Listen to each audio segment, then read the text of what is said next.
പരിശുദ്ധാത്മാവേ സഹായക, നിരന്തരമെന്നെ സഹായിക്കണേ. നിത്യവും കൂടെ വസിക്കുന്നോനേ, അഭിഷേകത്തിൻ അഗ്നി നിറച്ചിടണേ.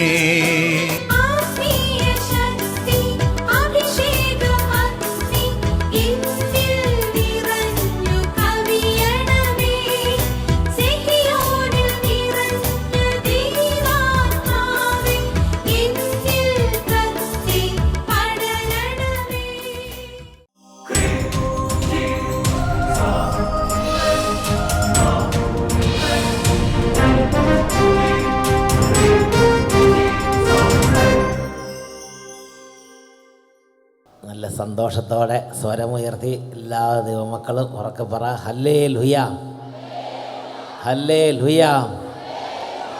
കർത്താവിൻ്റെ വലിയ ഒരു അനുഗ്രഹമാണ് ഇന്ന് നമുക്കെല്ലാവർക്കും ഇവിടെ ഒരുമിച്ച് കൂടി വചനം കേൾക്കാൻ കഴിയുക എന്നുള്ളത്.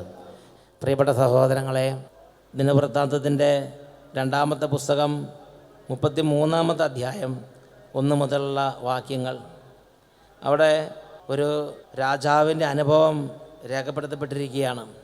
മനാസെ എന്നാണ് രാജാവിൻ്റെ പേര്. വചനം നമുക്ക് വായിക്കാം. മനാസെ 12-ാം വയസ്സിൽ രാജാവായി. അവൻ ജെറൂസലേമിൽ 55 വർഷം ഭരിച്ചു. അതായത് ഹെസക്കിയ എന്ന് പറയുന്ന രാജാവിൻ്റെ മകനാണ് മനാസെ രാജാവ്. ഹെസക്കിയ ദൈവഭക്തനും ഒരുപാട് ദൈവകൃപയുള്ളവനും ദൈവത്തെ ഭയപ്പെട്ട് ജീവിക്കുന്നവനുമായ ദൈവഭക്തനായ ഒരു രാജാവായിരുന്നു ഹെസക്കിയ. ഹെസക്കിയ രാജാവിൻ്റെ ആ ഒരു നല്ല ജീവിതത്തിൽ ദൈവത്തിന് വലിയ സമൃദ്ധി ഉണ്ടായിരുന്നു. ദൈവം അതുകൊണ്ട് ഹെസക്കിയ രാജാവ് പ്രാർത്ഥിച്ച പ്രാർത്ഥനകളെല്ലാം ദൈവം അനുഗ്രഹിച്ചു. ദൈവം കൂടെ നിന്ന രാജാവാണ് ഹെസക്കിയ രാജാവ്. ഹെസക്കിയയുടെ ദൈവഭക്തിയും ദൈവവിചാരവും നിമിത്തം ഹെസക്കിയായുടെ കുടുംബത്തെയും തലമുറകളെയും കർത്താവ് അനുഗ്രഹിച്ചു. ഒരുപാട് അനുഗ്രഹ ഉയർച്ചയും ഹെസക്കിയായുടെ കുടുംബത്തിൽ ഉണ്ടായി. അങ്ങനെ ഹെസക്കിയായുടെ വാർദ്ധക്യത്തിൽ പിറന്ന മകനാണ് മനാസെ. മനാസയ്ക്ക് 12 വയസ്സുള്ളപ്പോൾ ഹെസക്കിയ മരിച്ചു. അപ്പോൾ 12-ാമത്തെ വയസ്സിൽ മനാസെ ജനത്തിൻ്റെ രാജാവായി അവരോധിക്കപ്പെട്ടു. പ്രിയപ്പെട്ട സഹോദരങ്ങളെ, അപ്പൻ്റെ സ്വഭാവത്തിന് നേരെ ഘടകവിരുദ്ധമായ സ്വഭാവമാണ് മകൻ്റെ സ്വഭാവം. അപ്പൻ ദൈവത്തെ സേവിക്കാൻ ആഗ്രഹിച്ചിരുന്നെങ്കിൽ മകൻ നേരെ ഘടകവിരുദ്ധമായി ദൈവനിഷേധപരമായ ദൈവനിന്ദാപരമായ സകല പ്രവർത്തികളിലും അവൻ ആവേശത്തോടെ മുഴുകി. തുടർന്ന് നമ്മൾ വായിക്കുന്നത് എങ്ങനെയാണ്? ഇസ്രായേൽ ജനത്തിൻ്റെ മുമ്പിൽ നിന്ന് കർത്താവ് തുരത്തിയ ജനതകളുടെ മ്ലേച്ഛാചാരങ്ങൾ അനുകരിച്ച് അവൻ അവിടുത്തെ സന്നിധിയിൽ തിന്മ പ്രവർത്തിച്ചു. തൻ്റെ പിതാവായ ഹെസക്കിയ നശിപ്പിച്ച പൂജാഗിരികൾ അവൻ പുതുക്കി പണിതു. ബാലിന് ബലിപീഠങ്ങൾ നിർമ്മിച്ചു. അക്ഷേര പ്രതിഷ്ഠകൾ സ്ഥാപിച്ചു. ദൈവം കൃത്യമായ നിർദ്ദേശങ്ങൾ ദൈവവചനത്തിൽ നൽകിയിട്ടുണ്ട്. നീ അന്യദേവന്മാരെ ആരാധിക്കരുത്, നീ ബിംബങ്ങളെ ആരാധിക്കരുത്, നീ വിഗ്രഹാരാധി ആകരുത്, നിൻ്റെ നാട്ടിൽ നിന്ന് ഇങ്ങനെയുള്ള മ്ലേച്ഛാചാരങ്ങൾ നീ നിർമ്മാർജ്ജനം ചെയ്യണം. ഇത് ദൈവം വിശുദ്ധ ലിഖിതങ്ങളോട് നൽകിയിരിക്കുന്ന നിർദ്ദേശമാണ്. എന്നാൽ ഈ മനാസെ അവൻ്റെ അപ്പൻ്റെ വഴിക്ക് വിപരീതമായി അപ്പന് ദൈവം വെളിപ്പെടുത്തി കൊടുത്ത വഴികളെല്ലാം ഉപേക്ഷിച്ച് തന്നിഷ്ടം പ്രവർത്തിച്ച് അവൻ എന്തെല്ലാം തോന്നിയാസങ്ങൾ ചെയ്യാമോ അങ്ങനെ ചെയ്തു കൂട്ടി. അക്ഷേര പ്രതിഷ്ഠകൾ അവൻ സ്ഥാപിച്ചു. ആകാശഗോളങ്ങളെ സേവിക്കുകയും ആരാധിക്കുകയും ചെയ്തു. ജെറൂസലേമിൽ എൻ്റെ നാമം എന്നേക്കും വസിക്കുമെന്ന് ദൈവം ഏത് ആലയത്തെക്കുറിച്ച് അരുളി ചെയ്തിരുന്നുവോ ആ ആലയത്തിൽ അവൻ ബലിപീഠങ്ങൾ നിർമ്മിച്ചു. നാട്ടിൽ മുഴുവൻ സ്ഥാപിച്ചു. രാജ്യം മുഴുവൻ അവൻ അന്യദൈവ ആരാധനയ്ക്ക് വിട്ടുകൊടുത്തു. മാത്രമല്ല കർത്താവിൻ്റെ ആലയത്തിൽ ജെറൂസലേം ദേവാലയത്തിൽ തന്നെ അവൻ ഈ അന്യദൈവങ്ങളുടെ ബിംബങ്ങളും രൂപങ്ങളും അവൻ സ്ഥാപിച്ചു. എന്നുറക്കെ പറഞ്ഞേ ഹല്ലേലൂയ. പ്രിയപ്പെട്ട സഹോദരൻ, തുടർന്ന് നമുക്ക് വായിക്കാം. ദേവാലയത്തിൽ 2 അങ്കണങ്ങളിലും അവൻ ആകാശഗോളങ്ങൾക്ക് ബലിപീഠങ്ങൾ പണിതു. സ്വന്തം പുത്രന്മാരെ അവൻ ബെൻഹിന്നോം താഴ്വരയിൽ ഹോമിച്ചു. അപ്പോൾ അവൻ്റെ മറ്റൊരു തിന്മയാണ് മക്കളെ കുരുതി കൊടുക്കുക. സ്വന്തം പുത്രന്മാരെ അവൻ ദേവന്മാർക്കും ദേവിമാർക്കും വേണ്ടി അവൻ അവരുടെ ചോര ഒഴുക്കി അവിടെ കൊന്നുകളഞ്ഞു. ബെൻഹിന്നോം താഴ്വരയിൽ കൊണ്ടുപോയി സ്വന്തം പുത്രന്മാരെ കൊലക്കി കൊടുക്കുക. അത്രയും ദുഷ്ടത നിറഞ്ഞ ഒരു ഹൃദയം. സ്വന്തം മക്കളുടെ ചോര ഒഴുക്കി രാജ്യത്ത് അങ്ങനെ അവൻ തിന്മ ചെയ്തു. സ്വന്തം പുത്രന്മാരെ മാത്രമല്ല, ആ രാജ്യത്ത് എല്ലാ കുടുംബങ്ങളിലും ഇങ്ങനെ ചെയ്യണമെന്ന് നിർബന്ധിച്ചു. എല്ലാവരും അവരുടെ മക്കളെ കൊണ്ടുവന്ന് അല്ലെങ്കിൽ പുത്രന്മാരെ കൊണ്ടുവന്ന് ദേവനും ദേവിക്കും വേണ്ടി ഇതുപോലെ രക്തബലി അർപ്പിക്കണമെന്ന് അവൻ നിർദ്ദേശിച്ചു. അവൻ ബെൻഹിന്നോം താഴ്വരയിൽ സ്വന്തം പുത്രന്മാരെ ഹോമിച്ചു. ജ്യോത്സ്യം, ആഭിചാരം, ശകുനം എന്നിവ സ്വീകരിക്കുകയും പ്രേതാവിഷ്ടരുടെയും മന്ത്രവാദികളുടെയും ഉപദേശം ആരായുകയും ചെയ്തു. കർത്താവിൻ്റെ മുമ്പിൽ അവൻ തിന്മ പ്രവർത്തിച്ചുകൊണ്ടേയിരുന്നു. അവൻ എപ്പോഴും തിന്മ പ്രവർത്തിക്കുന്നതിലായിരുന്നു അവൻ്റെ ആവേശം. പ്രിയപ്പെട്ട സഹോദരങ്ങളെ, ചില ബാധ ആവസിച്ച് ഇങ്ങനെയാണ്. അവൻ്റെ അപ്പൻ വളരെ നല്ല അപ്പൻ, അമ്മ വളരെ നല്ല അമ്മ, കുടുംബം വളരെ നല്ല കുടുംബം, പാരമ്പര്യം നല്ല പാരമ്പര്യം. പക്ഷേ ഇവന് ഒരു പ്രത്യേക ജന്മം, ദൈവത്തിൻ്റെ കാര്യങ്ങൾക്ക് എതിരായി ജീവിക്കുന്നൊരു ജന്മം, നിഷേധത്തിൻ്റെ ഒരു ജീവിതം. ഒരിക്കൽ പോലും അവൻ ദൈവത്തിൻ്റെ കാര്യങ്ങൾക്ക് തിരിഞ്ഞു നോക്കിയിട്ടില്ല. ഒരിക്കൽ പോലും അവന് അനുതാപം തോന്നിയിട്ടില്ല. ഒരിക്കൽ പോലും അവന് പ്രാർത്ഥിക്കണം തോന്നിയിട്ടില്ല. അതിനോടെല്ലാം അവനൊരു പുച്ഛം, അതിനോടെല്ലാം അവനൊരു അവജ്ഞ, ഒരു എതിർപ്പ്. അങ്ങനെ അവൻ ദൈവത്തിൽ നിന്ന് മത്സരിച്ച് അവൻ ഓടി. അവൻ വിശുദ്ധ കാര്യങ്ങളിൽ നിന്ന് അവൻ മത്സരിച്ച് അവൻ അകന്നുപോയി. അവൻ പാപം ചെയ്യാൻ വേണ്ടി അവൻ പടക്കളത്തിലേക്ക് പായുന്ന കുതിരയെ പോലെ ആവേശം പൂണ്ട് അവൻ പാഞ്ഞുകൊണ്ടിരുന്നു. 33-ാം അധ്യായം 8-9 വാക്യങ്ങൾ. പക്ഷെ ദൈവം എന്താണ് അവനോട് ചെയ്യുന്നത്? 38 8-9 വാക്യങ്ങൾ. മോശ വഴി ഞാൻ നൽകിയ നിയമവും കൽപ്പനകളും ചട്ടങ്ങളും ശ്രദ്ധാപൂർവം പാലിച്ചാൽ നിങ്ങളുടെ പിതാക്കന്മാർക്ക് ഞാൻ നൽകിയ ദേശത്തു നിന്ന് ഇസ്രായേലിൻ്റെ പാദം ഒരിക്കലും ഇളക്കുകയില്ല. ഇസ്രായേൽ ജനത്തിന് മുമ്പിൽ കർത്താവ് നശിപ്പിച്ച ജനതകൾ ചെയ്തതിനേക്കാൾ വലിയ തിന്മ ചെയ്യാൻ യൂദയായെയും ജെറൂസലേം നിവാസികളെയും മനാസെ പ്രേരിപ്പിച്ചു. അപ്പോൾ അവൻ തിന്മ ചെയ്തെന്ന് മാത്രമല്ല, ആ രാജ്യത്തുള്ള സകല ജനങ്ങളെ കൊണ്ട് തിന്മ ചെയ്യിക്കാൻ വേണ്ടി അവൻ ആവേശം കാണിച്ചു. അവൻ തിന്മ ചെയ്തു. രാജ്യത്തുള്ള മുഴുവൻ ആളുകളെ കൊണ്ട് തിന്മ ചെയ്യിക്കാൻ വേണ്ടി അവന് ഒരു ഭ്രമമുണ്ടായി. അതൊരു പ്രത്യേക തരത്തിലുള്ള ബാധയാണ്. ഒരു പക്ഷേ നമ്മുടെ കുടുംബത്തിലും ചിലർക്ക് അങ്ങനെ ചില ബാധ കാണുമായിരിക്കും. എന്നൊക്കെ പറഞ്ഞ ഹല്ലേലൂയ. ഒരു പ്രത്യേക ജന്മമാണത്, ഒരു ദുർജന്മം. പ്രിയപ്പെട്ട സഹോദരങ്ങളെ, അത് അവനെ പറഞ്ഞിട്ട് കാര്യമില്ല. അവൻ്റെ ഒരു പ്രത്യേക സ്വഭാവമാണത്. പക്ഷെ പാരൻസ് നല്ല പാരൻസ്, കുടുംബം നല്ല കുടുംബം, പ്രാർത്ഥനയും ദൈവഭക്തിയും ദൈവ ആരാധനയും ദൈവഭയവും നിറഞ്ഞ കുടുംബം. ആ വാർദ്ധക്യത്തിൽ പറഞ്ഞത് ഇതുപോലൊരു ജന്മം. ആ രാജ്യത്തുള്ള സകലരെയും കൊണ്ട് ഇതേപോലെ പാപം ചെയ്യിക്കാൻ വേണ്ടി ആ രാജാവ് മനാസെ അവൻ നിർബന്ധിച്ചുകൊണ്ടിരുന്നു. ഹല്ലേലൂയ. ഇപ്പം ദൈവം എന്താണ് ഇവനോട് ചെയ്യുന്നത്? അതാണ് തുടർന്ന് 10-11 തിരുലിഖിതങ്ങൾ. അവിടെ നമ്മൾ വായിക്കുന്നത് എങ്ങനെയാണ്? കർത്താവ് മനാസയോടും ജനത്തോടും സംസാരിച്ചു കൊണ്ടേയിരുന്നു. ദൈവം സംസാരിച്ചു, പ്രവാചകന്മാരെ അയച്ചു, ദൂതന്മാരെ അയച്ചു, പല ആളുകളിലൂടെ ഇടപെട്ടു. പക്ഷേ വകതിരിവില്ല. ദൈവം പല ആളുകളിലൂടെ സംസാരിക്കും. മാതാപിതാക്കളിലൂടെ ദൈവം സംസാരിക്കും. ദൈവം പ്രവാചകന്മാരെ അയക്കും. ദൈവം തന്നെ ദൂതന്മാരെ അയക്കും. ദൈവം തന്നെ ശുശ്രൂഷകരെ അയക്കും. ദൈവം ബഹുമാനപ്പെട്ട സിസ്റ്റേഴ്സിനെ അയക്കും. ദൈവം പലരിലൂടെയും ദൈവം തൻ്റെ സ്വരം നിങ്ങളുടെ കാതുകളിൽ കേൾപ്പിക്കും. നിങ്ങളുടെ ജീവിതങ്ങളോട് ഇടപെടും. അവൻ സംസാരിക്കും. വചനം പഠിക്കുന്നതിനാണ് 10-11 വാക്യങ്ങൾ കാണുന്നത്. കർത്താവ് മനാസയോടും ജനത്തോടും സംസാരിച്ചു, പക്ഷേ അവർ വകവെച്ചില്ല. അതിനാൽ കർത്താവ് അസീറിയ രാജാവിൻ്റെ സേനാധിപന്മാരെ അവർക്കെതിരെ അയച്ചു. അപ്പോൾ പല വിധത്തിൽ കർത്താവ് സമാധാനപരമായ മാർഗത്തിൽ വിശുദ്ധിയിലേക്കും മാനസാന്തരത്തിലേക്കും ദൈവം ക്ഷണിച്ചിട്ടും അവർ വകവെക്കാത്തത് കൊണ്ട് കർത്താവ് മറ്റൊരു രീതി അവലംബിക്കുകയാണ്. അസീറിയ രാജാവിൻ്റെ സേനാധിപന്മാരെ, അടുത്ത രാജ്യത്തിൻ്റെ രാജാവിനെ ഇവർക്കെതിരെ തിരിച്ചുവിടുകയാണ്.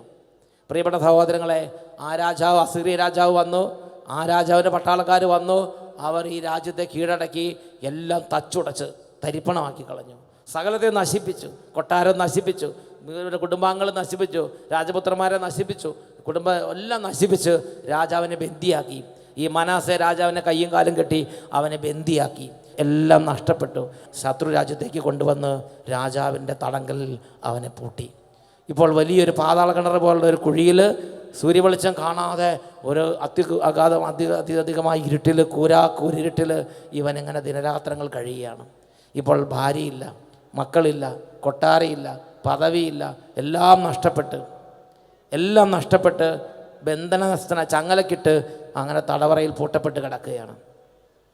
അങ്ങനെ സർവ്വതും നഷ്ടപ്പെട്ടപ്പോൾ അവന് വിവേകമുണ്ടായി. തുടർന്ന് നമുക്ക് വായിക്കാം 12-13 തിരുലിഖിതങ്ങൾ, 33-ാം അധ്യായം 12-13 തിരുലിഖിതങ്ങൾ. കഷ്ടതയിലായപ്പോൾ അവൻ തൻ്റെ ദൈവമായ കർത്താവിനോട് അവൻ കരുണയ്ക്ക് വേണ്ടി യാചിച്ചു. തൻ്റെ പിതാക്കന്മാരുടെ മുമ്പിൽ തന്നെ അത്യധികം എളിമപ്പെടുത്തി. പ്രിയപ്പെട്ട സഹോദരങ്ങളെ, പ്രാർത്ഥിക്കണമെങ്കിൽ ചിലപ്പോൾ ഒരു മാനസിക അവസ്ഥയുണ്ടാകണം. ദൈവം നിരന്തരം സംസാരിച്ചുകൊണ്ടിരുന്ന സമയത്ത് മനാസയുടെ ഹൃദയം, മനാസയുടെ അന്തരീക്ഷം അത് നന്നല്ലായിരുന്നു. എന്നാൽ ഇപ്പോൾ അവൻ്റെ മനസ്സ് ഒരുങ്ങി, അവൻ്റെ മനസ്സ് പരുവപ്പെട്ടു. അവൻ തങ്ങളുടെ പിതാക്കന്മാരുടെ ദൈവത്തിൻ്റെ മുമ്പിൽ തന്നെ താഴ്ത്തി അവൻ കരുണയ്ക്ക് വേണ്ടി പ്രാർത്ഥിച്ചു. ദൈവസന്നിധിയിലേക്ക് വരുമ്പോൾ പ്രാർത്ഥിക്കാൻ പറ്റിയ ഒരു പരുവം, ഒരു അന്തരീക്ഷം നമ്മുടെ മനസ്സിലുണ്ടാകണം. അഹങ്കാരം പൂത്തലഞ്ഞു നിന്നാൽ അവിടെ പ്രാർത്ഥന നടക്കില്ല. അവിടെ വലിയ ഗമയിലിരുന്നാൽ പ്രാർത്ഥന നടക്കില്ല. ദൈവസന്നിധി വരുമ്പോൾ ഹൃദയത്തിന് ഒരു എളിമയുടെയും വിശുദ്ധിയുടെയും വിനയത്തിൻ്റെയും പ്രാർത്ഥനയുടെയും ഒരു അന്തരീക്ഷം വേണം. ബൈബിൾ പറഞ്ഞെങ്ങനെയാണ്? ദൈവം പ്രാർത്ഥന കേട്ടു. ദൈവം ഇതുവരെയുള്ള ഒന്നും ദൈവം കണക്കിലെടുക്കുന്നില്ല. എത്രയോ ദുഷ്ടത ആ രാജ്യം മുഴുവൻ കിഴക്കുന്ന് പടിഞ്ഞാറ് വരെ, വടക്കും തെക്ക് വരെ രക്തപ്രളയമാക്കിയ ഒരു രാജാവാണത്. മക്കളുടെ രക്തം ചിന്തിയ രാജാവാണത്. ഒരുപാട് ദൂഷണങ്ങൾ, തിന്മകൾ അവൻ പ്രവർത്തിച്ചു. ദൈവ നിന്ദകൾ അവൻ അരങ്ങേറി. പക്ഷെ അതൊന്നും ദൈവം കണക്കെടുത്ത് ഒത്തിരി എളിമപ്പെട്ട് കഴിഞ്ഞപ്പോൾ എല്ലാം ദൈവം അങ്ങോട്ട് മറന്നു. അതൊന്നും ദൈവം ഓർക്കുന്നില്ല. അതുവരെ ഒന്നും അതെല്ലാം ദൈവം അങ്ങോട്ട് ക്ഷമിച്ച് ദൈവം അവൻ്റെ പ്രാർത്ഥന കേട്ട് അവനെ ജെറുസലേമിലേക്ക് തിരികെ കൊണ്ടുവന്നു. പിന്നെ അവൻ 55 വർഷം ജെറുസലേമിൽ ഭരിച്ച്, 55 വർഷം ഭരിച്ച് പ്രായമായി 77 വയസ്സൊക്കെ ആയി പതുക്കെയാണ് അവൻ മരിക്കുന്നത്. നഷ്ടപ്പെട്ടതെല്ലാം ദൈവം അവന് തിരികെ നൽകി. പ്രിയപ്പെട്ട ദൈവമക്കളെ, ഈ രാത്രി ഈ വചനം കേട്ടുകൊണ്ടിരിക്കുന്ന ചിലരുടെ ജീവിതത്തിലെങ്കിലും ഇതുപോലെയുള്ള ഒരു പ്രത്യേക ജീവിതമായിരുന്നിരിക്കാം കഴിഞ്ഞ നാളുകളിൽ കഴിഞ്ഞു പോകുന്നത്. എല്ലാം ദൈവം നൽകി, എല്ലാ സാഹചര്യവും ദൈവം നൽകി. പക്ഷേ ദൈവത്തെ അറിയാൻ മാത്രം സമയം കിട്ടിയില്ല, ദൈവത്തെ സ്നേഹിക്കാൻ മാത്രം മനസ്സ് തോന്നിയില്ല, ദൈവിക കാര്യങ്ങൾ വളരാൻ മാത്രം ഉത്സാഹം തോന്നിയില്ല. ദൈവം നൽകുന്നതെല്ലാം തോന്നിവാസത്തിന് വേണ്ടി ഉപയോഗിച്ചു. എല്ലാ അഹങ്കാരം വർദ്ധിപ്പിച്ചു. ദൈവം നൽകിയതെല്ലാം ദൈവത്തിലേക്ക് വളരാൻ ഉപകരിക്കുന്നതിന് പകരം ജീവിതത്തിന് അഹങ്കാരമാണ് കൂടിയത്. ദൈവം നൽകിയ കാര്യങ്ങളെല്ലാം ജീവിതത്തിൽ എളിമ വർദ്ധിപ്പിക്കുന്നതിന് പകരം ജീവിതത്തിൻ്റെ ധാർഷ്ട്യവും അഹന്തയും വർദ്ധിപ്പിച്ചു. ദൈവം നൽകിയതെല്ലാം സ്നേഹം വർദ്ധിപ്പിക്കുന്നതിന് പകരം ഹൃദയ ധിക്കാരവും ധാർഷ്ട്യവും ഭിന്നതയും എതിർപ്പും വർദ്ധിപ്പിച്ചു. താൻ പോരിമഭാവം വർദ്ധിപ്പിച്ചു. ഒന്നിനോട് ചേരാതെയായി, അനുസരിക്കാൻ പറ്റാതെയായി, കൂട്ടത്തിൽ ജീവിക്കാൻ പറ്റാതെയായി. അങ്ങനെ ദൈവം നൽകിയ അനുഗ്രഹങ്ങൾ ദൈവത്തിലേക്ക് വളരുന്നതിന് പകരം അത് നാശത്തിന് കാരണമായി. അങ്ങനെ പ്രാർത്ഥനയില്ലാതെയായി, ദൈവം ഇല്ലാതെയായി, വിശ്വാസം ഇല്ലാതെയായി, ഉണർവില്ലാതെയായി, അങ്ങനെ മന്നിച്ചിരി കരിക്കട്ട പോലെയായി. പക്ഷേ പ്രിയപ്പെട്ട സഹോദരങ്ങളെ, ഈ ദൈവത്തിൻ്റെ ഒരു പ്രത്യേകതയാണ്, നമ്മുടെ ജീവിതത്തിൽ എന്തെങ്കിലും ഒരു തിരിച്ചറിവ് വരുമ്പോൾ, ഒരു വീണ്ടും വിചാരം വരുമ്പോൾ, ദൈവമേ, എൻ്റെ നടപ്പ് ശരിയല്ല, എൻ്റെ ജീവിതം ശരിയല്ല, എനിക്ക് തിരിച്ചു വരണം, എനിക്ക് പ്രാർത്ഥിക്കണം, എനിക്ക് അങ്ങേ വേണം, കരഞ്ഞ് പ്രാർത്ഥിച്ചാൽ പ്രിയപ്പെട്ട ദൈവമക്കളെ, ദൈവം നഷ്ടപ്പെട്ടതെല്ലാം തിരിച്ചു തന്ന് അവൻ വീണ്ടും അനുഗ്രഹിച്ചുയർത്തും. നമ്മുടെ ജീവിതത്തെ മുഴുവൻ രൂപാന്തരപ്പെടുത്താൻ കഴിവുള്ളതാണ് യേശുവിൻ്റെ രക്തം. യേശു ജീവിച്ചിരുന്ന കാലത്ത് ഒരു ഉപമ പറഞ്ഞത് ഓർക്കുന്നുണ്ട്. ഒരു മനുഷ്യന് 100 ആടുകളുണ്ടായിരുന്നു. അതിൽ 99 നല്ല ആടുകളായിരുന്നു. ഒരുപാട് ആത്മാക്കൾ, നല്ല ആത്മാക്കളാണ്. എന്നാൽ ഒരാട് അത് ഹതഭാഗ്യനായ ഒരാടായിപ്പോയി. അത് വഴിയിൽ എവിടെയോ തെറ്റിപ്പോയി, അത് വഴിയിൽ എവിടെയോ കുടുങ്ങിപ്പോയി, അത് മുൾപടർപ്പുകളിൽ അകപ്പെട്ടു. അതിന് സ്വതന്ത്രമായ സഞ്ചാരം സാധ്യമല്ലാതായി, അതിന് സ്വതന്ത്രമായി ദൈവത്തിലേക്ക് വളരാൻ പറ്റാതെയായി. അത് മുള്ളുകൾക്കിടയിൽ ഉടക്കി നിന്നു, അത് മുള്ളുകൾക്കിടയിൽ കുടുങ്ങിപ്പോയി. പ്രിയപ്പെട്ട സഹോദരങ്ങളെ, അങ്ങനെ ഇടയൻ്റെ കൂട്ടായ്മ വിട്ടുപോയി, അത് സഭയുടെ കൂട്ടായ്മ അത് വിട്ടുപോയി. ഇന്ന് സഭയില്ല, കൂട്ടായ്മയില്ല, കൂടപ്പിറപ്പുകളില്ല, ആരുമില്ല. അത് ഒറ്റയ്ക്ക് യാത്രയായി, അത് ഒറ്റയ്ക്ക് അത് വേർപെടുത്തപ്പെട്ടു. കൂട്ടായ്മയിൽ നിന്ന് അത് വേർപെടുത്തപ്പെട്ടു, സഭയിൽ നിന്ന് അത് വേർപെടുത്തപ്പെട്ടു, കുടുംബത്തിൽ നിന്ന് അത് വേർപെടുത്തപ്പെട്ടു, പ്രാർത്ഥനയിൽ നിന്നും വിശുദ്ധാരൂപിയിൽ നിന്നും ദൈവാരൂപിയിൽ നിന്നും അത് വിച്ഛേദിക്കപ്പെട്ടു. ദൈവികമായ എല്ലാം നഷ്ടപ്പെട്ട് മുള്ളുകൾക്കിടയിൽ ഉടക്കി കിടക്കുകയാണ്. യേശു അവമ പറഞ്ഞെങ്ങനെയാണ്? ഇടയൻ ആ ഒരാടിനെ അന്വേഷിച്ച് ഇതാ പോവുകയാണ്. ഈ 99 എണ്ണം ഉണ്ട്, അതിലല്ല, ആ നഷ്ടപ്പെട്ട ആ ഒരെണ്ണത്തെ ഇടയൻ അന്വേഷിച്ച് പോവുകയാണ്. പ്രിയപ്പെട്ട സഹോദരങ്ങളെ, ആ ഒരാടിനെ കണ്ടുകിട്ടുമ്പോൾ ഇടയൻ്റെ വലിയ സന്തോഷം വിശുദ്ധ ലിഖിതങ്ങളിൽ ലൂക്കായുടെ സുവിശേഷത്തിൽ 15-ാമത്തെ അധ്യായത്തിൽ നമ്മൾ വായിക്കുന്നുണ്ട്. പ്രിയപ്പെട്ട സഹോദരങ്ങളെ, സ്വർഗസ്വനായ പിതാവിൻ്റെ കരുണയാണ് ഇവിടെ നമ്മൾ വെളിപ്പെടുന്നത്. അത്രമാത്രം എൻ്റെ അപ്പൻ സ്വർഗത്തിലെ ദൈവം, നമ്മുടെ ദൈവം നമ്മളെ വിലമതിക്കുന്നുണ്ട്. അത്രമാത്രം സ്വർഗം നമ്മളെ വിലമതിക്കുന്നുണ്ട്, അത്രമാത്രം ദൈവം നമ്മളെ വിലമതിക്കുന്നുണ്ട്. ആ ഒറ്റ ആത്മാവിന് വേണ്ടി ദൈവം മറ്റെല്ലാത്തിനും അവിടെ നിർത്തിയിട്ട് ദൈവം ഇടപെടുകയാണ്, ദൈവം അന്വേഷിക്കുകയാണ്, ദൈവം യാത്ര തിരിക്കുകയാണ്. പ്രിയ ദൈവവേദനയെ ഒരു പക്ഷേ ഇന്ന് ഇതുപോലെ തകർന്ന് ഒട്ടും പ്രാർത്ഥിക്കാൻ പറ്റാതെ, ഒട്ടും സ്തുതിക്കാൻ പറ്റാതെ, ഒട്ടും വിശ്വസിക്കാൻ പറ്റാതെ, ഒട്ടും സ്നേഹിക്കാൻ പറ്റാതെ, ഒട്ടും ക്ഷമിക്കാൻ പറ്റാതെ, ദൈവത്തിൻ്റെ കാര്യങ്ങളിലൊന്നും ഒട്ടും താല്പര്യമില്ലാതെ ലോത്തിൻ്റെ ഭാര്യ ഉപ്പുതൂണായതുപോലെ അങ്ങനത്തെ ഒരു അവസ്ഥയിലായിരിക്കാം ഒരുപക്ഷെ നമ്മുടെ ആത്മീയ ജീവിതം ഇരിക്കുന്നത്. എങ്കിലും പ്രിയ ദൈവവേദനെ, ഇന്ന് കർത്താവ് ഈ രാത്രി ഒരു കാര്യം പറയാൻ ആഗ്രഹിക്കുകയാണ്. അങ്ങനെ ഉപ്പുതൂണായി പോയാലും ആ ഉപ്പുതൂണിനെ ഇതുവരെയുള്ളതിൽ വെച്ച്, ഇതുവരെ ലോകം കണ്ടിട്ടുള്ളതിൽ വെച്ച് കൃപ കൊണ്ട് ജ്വലിക്കുന്ന ഏറ്റവും തീക്ഷ്ണതയുള്ള ഒരു ജീവിതമാക്കി മാറ്റാൻ ദൈവത്തിന് ഒറ്റ സെക്കൻഡ് മതി. അതിനുവേണ്ടിയാണ് യേശുവിൻ്റെ രക്തം ചിന്തപ്പെട്ടത്. യേശുവിൻ്റെ രക്തം ചിന്തപ്പെട്ടത് അതിനു വേണ്ടിയാണ്. ഇങ്ങനെ മരവിച്ചു പോയി, ഇങ്ങനെ ഉപ്പുതൂണായിപ്പോയി, ഇങ്ങനെ നഷ്ടപ്പെട്ടു പോയി, ഇങ്ങനെ ധിക്കാരിയായി മാറി, ഇങ്ങനെ നിഷേധിയായി മാറിയ ഒരാത്മാവാണെന്ന് ഇരിക്കട്ടെ നമ്മൾ. ആ സമയത്ത് ഫലം പുറപ്പെടുവിക്കാൻ പറ്റുന്നില്ല, ആ സമയത്ത് ദൈവികമായി ഒന്നും ചെയ്യാൻ പറ്റുന്നില്ല, വചനം പഠിക്കാൻ പറ്റുന്നില്ല, പ്രാർത്ഥിക്കാൻ പറ്റുന്നില്ല, പള്ളിയിൽ പോകാൻ പറ്റുന്നില്ല. അങ്ങനെ ഫലരഹിതമായി കിടക്കുമ്പോൾ രാജാക്കന്മാർ 2-ാം പുസ്തകത്തിൽ 2-ാം അധ്യായത്തിൽ 21 മുതലുള്ള വാക്യങ്ങളിൽ പറയുന്ന ഒരവസ്ഥയായിരിക്കാം. ആ പട്ടണവാസികൾ വന്ന് എലീഷായോട് പറഞ്ഞു, നോക്കൂ, ഈ പട്ടണം ജീവിക്കാൻ പറ്റിയ പട്ടണമാണ്, എന്നാൽ ഇതിലെ വെള്ളം മലിനവും നാട് ഫലശൂന്യവുമാണ്. അപ്പോൾ എലീഷ അവരോട് പറഞ്ഞൊരു കാര്യമുണ്ട്, നീ കുറച്ച് ഉപ്പ് എൻ്റെ അടുത്ത് കൊണ്ടുവരിക. എലീഷ ആ ഉപ്പ് വാങ്ങി പ്രാർത്ഥിച്ച് ആ ഉറവയിലേക്ക് ഇട്ടു. കർത്താവ് അരുളി ചെയ്യുന്നു, ഞാൻ ഈ വെള്ളം ശുദ്ധീകരിക്കുന്നു, ഇനി ഇത് മരണത്തിനോ ഫലശൂന്യതയ്ക്കോ കാരണമാവുകയില്ല എന്ന് പറഞ്ഞു. അന്ന് തൊട്ട് എലീഷയുടെ വചനമനുസരിച്ച് ആ വെള്ളം ശുദ്ധമായി. അനേക നൂറ്റാണ്ടുകൾ ഫലരഹിതമായി, അനേക നൂറ്റാണ്ടുകൾ മരണത്തിനും ഫലശൂന്യതയ്ക്കും ഇടമായിരുന്നിരുന്ന ആ ഭൂപ്രദേശം, അവിടുത്തെ മണ്ണ്, അവിടുത്തെ കാലാവസ്ഥ, അവിടെ എലീഷ വന്ന് ഒരൊറ്റ കാര്യം പറഞ്ഞോളൂ, ഒരിച്ചിരി ഉപ്പിട്ടിട്ട് പറഞ്ഞു, ഇന്ന് ഈ ഉറവ ഞാൻ ശുദ്ധീകരിക്കുന്നു, ഇത് ഇനി മരണത്തിനോ ഫലശൂന്യതയ്ക്കോ കാരണം ആവുകയില്ല എന്ന് പറഞ്ഞ് ഒരു പിടി ഉപ്പെടുത്ത് അങ്ങോട്ട് ഇട്ടു. അന്ന് തൊട്ട് ആ ഭൂപ്രദേശത്തിൻ്റെ ഘടന മാറി, അന്ന് തൊട്ട് ആ ഉറവ ശുദ്ധമായി. എലീഷയുടെ വചനമനുസരിച്ച് ഇന്നും ആ വെള്ളം ശുദ്ധമാണ്. ദൈവത്തിൻ്റെ ശക്തിയെ നമ്മൾ തുച്ഛീകരിച്ച് കാണരുത്. വയനാട്ടിലൊരു കുടുംബം വന്നിട്ട് പറയുക എങ്ങനെയാണ്, അവർക്ക് ഒരു കിണറുണ്ടായിരുന്നു, ആ കിണർ 32 വർഷമായി കലങ്ങിയടിച്ച് കിടക്കുകയായിരുന്നു. അങ്ങനെ കലങ്ങിയടിച്ച് കിടക്കുമ്പോൾ ആ ചേട്ടൻ വന്ന് കുറച്ച് വെഞ്ചിരിച്ച വെള്ളം കൊണ്ടുപോയി ആ കിണറ്റിലേക്ക് ഒഴിച്ചു. പിന്നെ നോക്കുമ്പോൾ ആ കിണറ്റിലെ വെള്ളം കണ്ണുനീർത്തുള്ളി പോലുള്ള വെള്ളമായി മാറി. ഞാൻ മാനന്തവാടി രൂപതയിൽ നിന്ന് വരുന്നു, ദ്വാരക ഇടവകയാണ്. എൻ്റെ പേര് തോമസ്. ഞാൻ ഇവിടെ വന്ന് വേറെ ഭയങ്കര രോഗാവസ്ഥയൊക്കെ ഉള്ളപ്പോൾ ഇവിടെ വന്ന് ഞാൻ ഇവിടുന്ന് പ്രാർത്ഥനയൊക്കെ കഴിഞ്ഞ് പോയപ്പോൾ ഇവിടെ അഭിഷേകാഗ്നി മലയിൽ നിന്ന് ഒരു കുപ്പി ഹോളി വാട്ടർ എടുത്ത് കൊണ്ടുപോയി. കഴിഞ്ഞ 32 വർഷമായിട്ട് ഞാൻ ഉപയോഗിക്കുന്ന വെള്ളമാണ് ആ ചുവന്ന വെള്ളം അച്ഛൻ്റെ കയ്യിലിരിക്കുന്നത്. ഈ വെള്ളം 32 വർഷമായിട്ട് ഉപയോഗിക്കുന്നത് പ്യൂരിഫയറൊക്കെ വെച്ചിട്ട് ഞങ്ങൾ അത്യാവശ്യം കുടിക്കാനും ഭക്ഷണം ചെയ്യാനും മാത്രമായിട്ട് ഈ വെള്ളം ഉപയോഗിക്കും.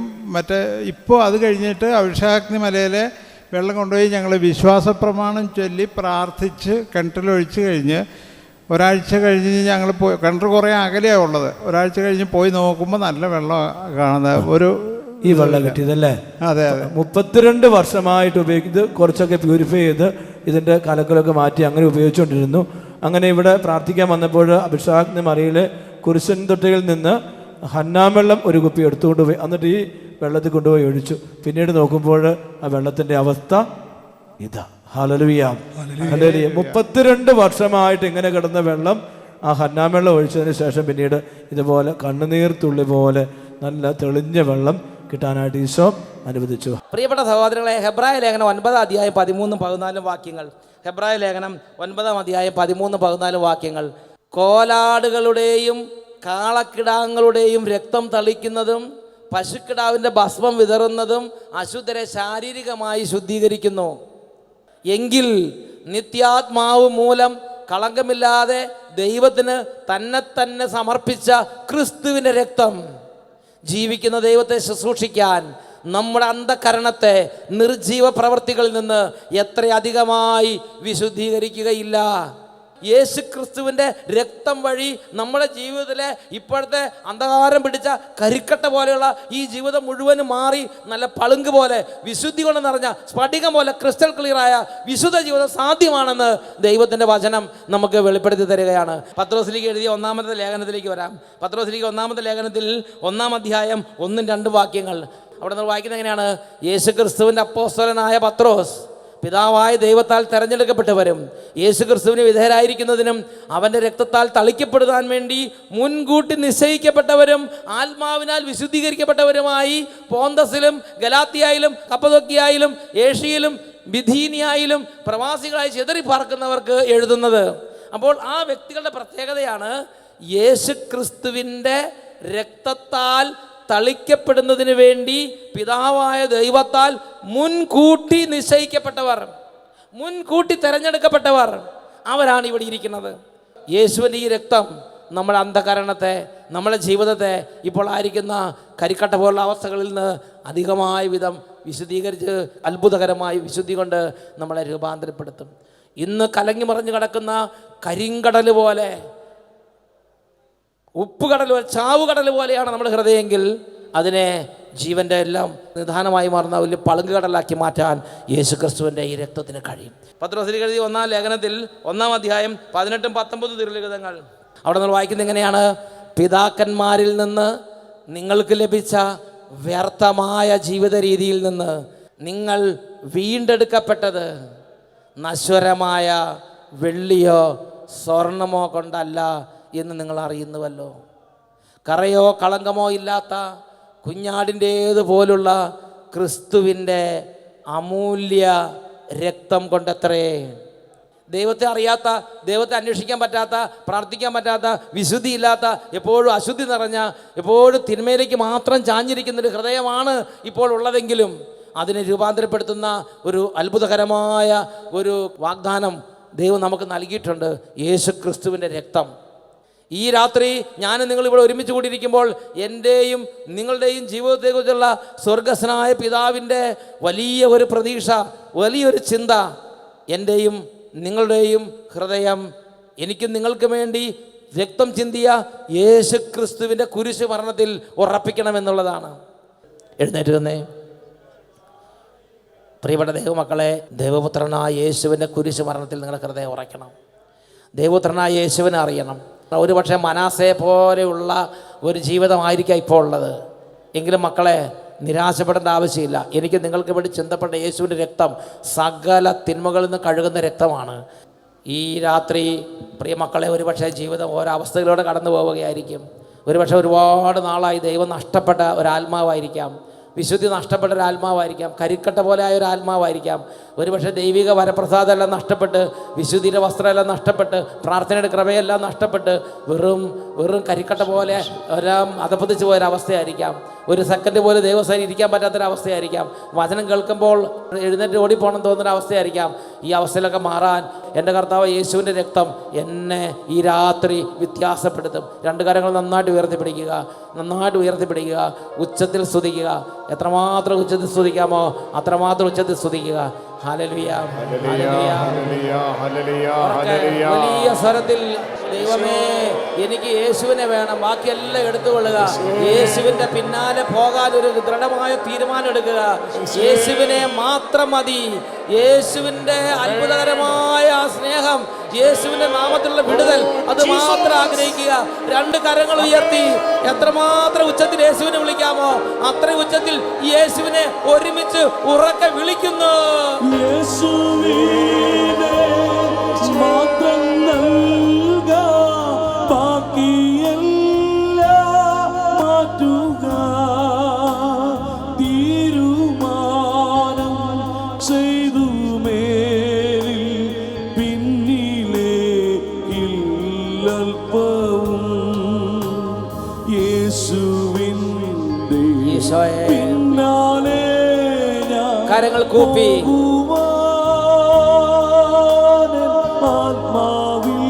ഈ രാത്രി ആഗ്രഹിക്കുക.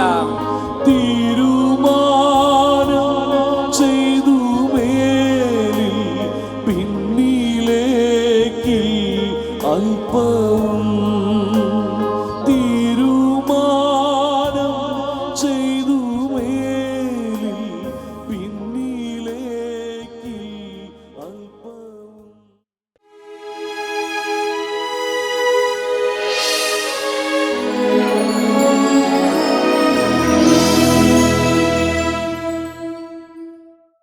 പ്രിയപ്പെട്ട ദൈവമക്കളെ, കരങ്ങൾ കൂപ്പി ജീവിക്കുന്നവനായ കർത്താവിന് മുമ്പിൽ വലിയൊരാഗ്രഹം നമുക്ക് പറയാം.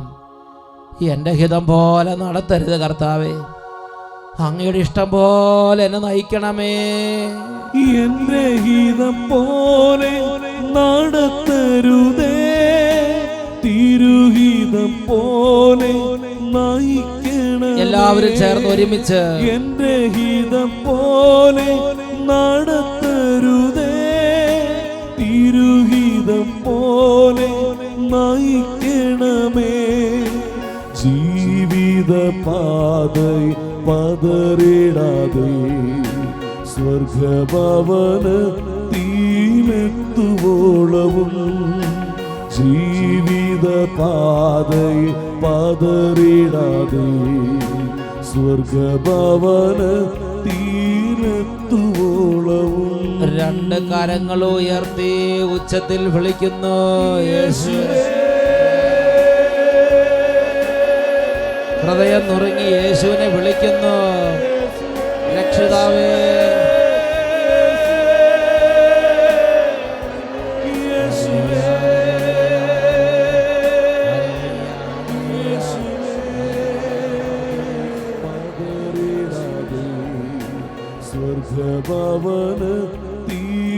സ്വർഗഭവനത്തിലെത്തുവോളവും. ജീവിത പാതയിൽ പതറിടാതെ സ്വർഗഭവനത്തിലെത്തുവോളം.